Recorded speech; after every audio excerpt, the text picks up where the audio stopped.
What's wrong with PayPal's stablecoin? If PYUSD is to gain true and lasting traction, the newly minted stablecoin issuer needs to address certain centralization concerns, Kima Chief Technology Officer Vider writes. Thanks to Ripple Labs' landmark win against the U.S. Securities and Exchange Commission (SEC) in July 2023, the crypto industry's general attitude has become noticeably rosier and newly optimistic, even if the SEC has vowed to appeal the ruling. So to no one's surprise, traditional financial TradFi institutions suddenly want a piece of the cryptocurrency pie again. Enter PayPal announcing the launch of PYUSD, a proprietary stablecoin backed by the U.S.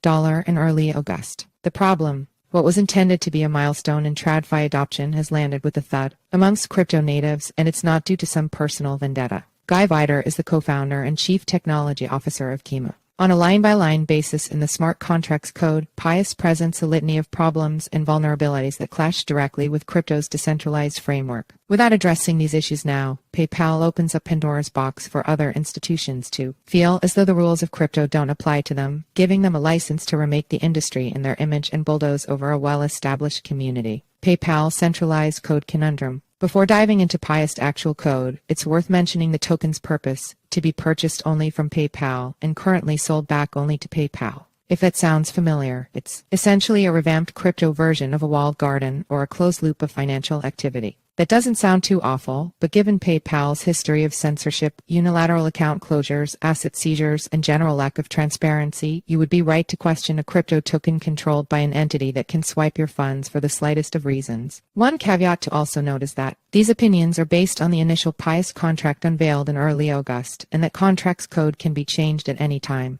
For all we know, it is nothing more than a beta. But immediately when examining PYUSD code, certain vulnerabilities emerge. Some of these issues are inherent to smart contracts, like freezing and even potentially wiping out account balances if it's exploited. That would undoubtedly undermine trust in the stablecoin and deter adoption. Speaking of security, we can't ignore the stablecoin's blacklist function. To be clear, other leading stablecoins, such as Circle's USDC and Tether's USD, use a built-in blacklisting mechanism to combat hackers and criminals from accessing them. Using a blacklist is practically an industry standard. Implementing a blacklist, however, requires either a government order or proof of a hack to lock funds, and they can be unlocked at any time should circumstances change. PYUSD code has a function called wipe frozen address that wipes the balance of a frozen address and burns the tokens. This means the tokens are taken from the user and wiped from the total supply of tokens with no recourse, akin to throwing dollar bills into an incinerator. PYUSD also has a built-in pause functionality, suggesting that PayPal can stop transfers or trades of its tokens universally at any time, potentially causing a massive loss of value. Imagine if the U.S.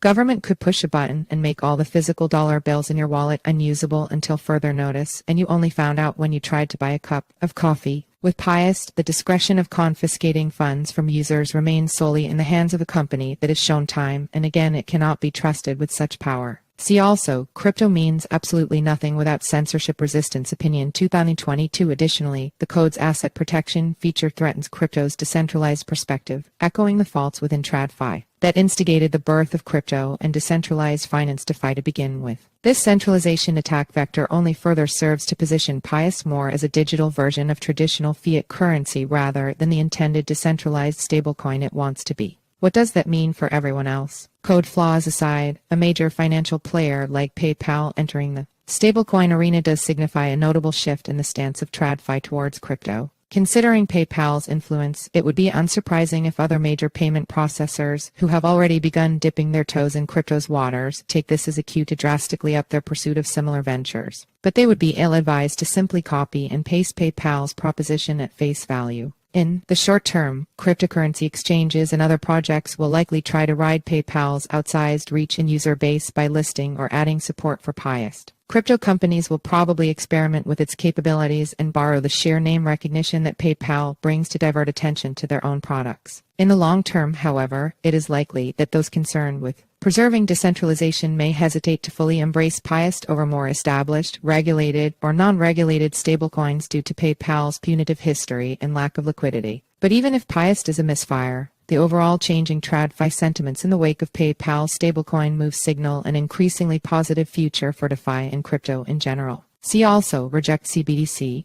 embrace the right to transact opinion. Looking into the features encoded within PayPal smart contract spotlights its insistent overreaching centralized control of users' finances. Features such as its sole determinations of misinformation and subsequent sole discretion to impose financial penalties are equally if not more worrisome. Likewise, its ability to transfer all funds from user wallets into PayPal leaves many crypto natives hesitant to adopt, viewing it as antithetical to the principles of cryptocurrency, potentially causing hesitation among potential adopters. Ultimately, PayPal's foray into the stablecoin market showcases the wrong way to merge paths between TradFi and the crypto sector. If PYUSD is to gain true and lasting traction, PayPal needs to address centralization concerns and ensure its resilience against current and future vulnerabilities.